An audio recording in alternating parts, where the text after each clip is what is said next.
클린턴 대통령이 김영삼 정부 때 복격을 하려고 그랬어요. 네네네. 그리고 클린턴 회고록을 보면 자기가 한 일 중에 제일 후회스러운 게 그때 복격을 안 한 거라고. 그 얘기는 클린턴도 헛소리를 가끔 해요. 아니 헛소리를 하지만 할 수 있었다는 얘기예요. 그 네네. 얘기는 자기가 결심을 했어요. 네네. 결심을 했으면 할 수 네, 있죠. 그리고 그 당시 그걸 막기 위해서 김영삼 정부가 굉장히 노력을 했어요. 그렇죠. 그리고 김영삼 대통령이 그런 전쟁 상황을 막기 위해서 정말 그분의 성질대로 한 거예요.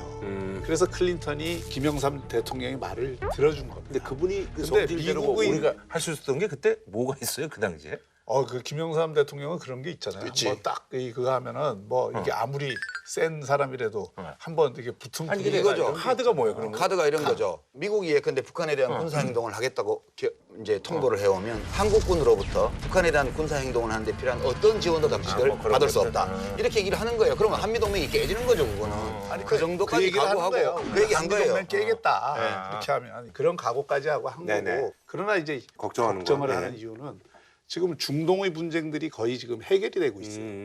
과거에는 중동이 미국이 절대적으로 네네네. 그 우선순위가 있을 때는 한반도라는 거는 뒤로 제껴진 문제였는데 지금 트럼프는 국내 정치적으로도 상당히 여러 가지 어려움이 있을 뿐 아니라 화약고였던 중동이 정리가 되면서 한반도에게 모든 이게 시선이 집중되고 있어요.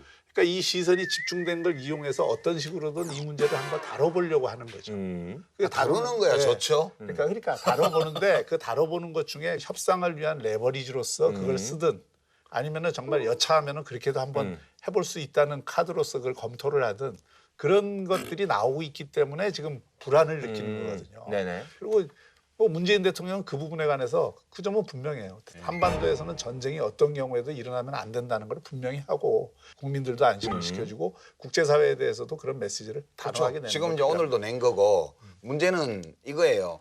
만약 트럼프 대통령이 북한을 군사적으로 공격한다면 미친 짓을 하는 거죠. 그건 한마디로. 그 미친 짓 때문에 우리 민족이 엄청난 희생을 입어야 된다면 그 미친 짓을 막는 게 우리 대통령의 의무예요. 네네네. 그 점에 대해서 저는 김영삼 대통령이 클린턴 대통령에게 세게 한 게 엄청 잘하신 일이라고 봐요. 2003년도에도 똑같은 일이 있었어요. 그때도 노무현 대통령이 제가 듣기로는 미국이 북한을 군사적으로 단독 공격할 경우에 한국 영토 안에서 어떤 협조도 해줄 수 없다는 점을 통보했다고 그래요. 그때. 지금도 마찬가지 상황이라고 저는 보는 거고요. 지금 최근의 사태는 뭘 보여주냐 하면 네. 북한 핵과 대륙간 탄도미사일 문제가 어디에서 비롯된 것인가를 명백하게 드러냈어요. 그것은 북미 관계에서 발생한 문제라고요. 남북 관계에서 발생한 문제가 아니라요. 우리가 운전석이 없는 거 아니에요? 북미 간의 아니 원래 그 문제 자체가 북미 간의 문제였기 때문에 94년도 1차 제네바 협정 타결되기 전에 1차 핵위기 때도 미국하고 북한이 어르렁거린 거예요. 그러니까 결국은 그 차가 쿠페였군요. 다채로운 즐거움 JTBC